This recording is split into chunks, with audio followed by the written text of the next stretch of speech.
In this video, I will show you how to buy Bitcoin on Kraken. So to do this, what you want to go and do first is just open up the Kraken app or website, and once you've opened that up, click on Trade, and here select Buy Crypto with Cash.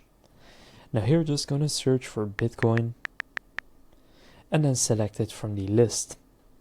Now once you are here in the Buy Bitcoin screen, it's very simple. Just choose how much you want to buy.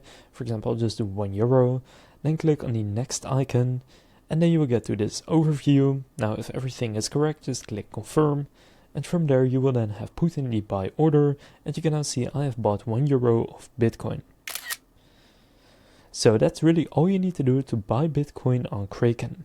You can do this on the desktop website or on the mobile app, whichever one you want to use.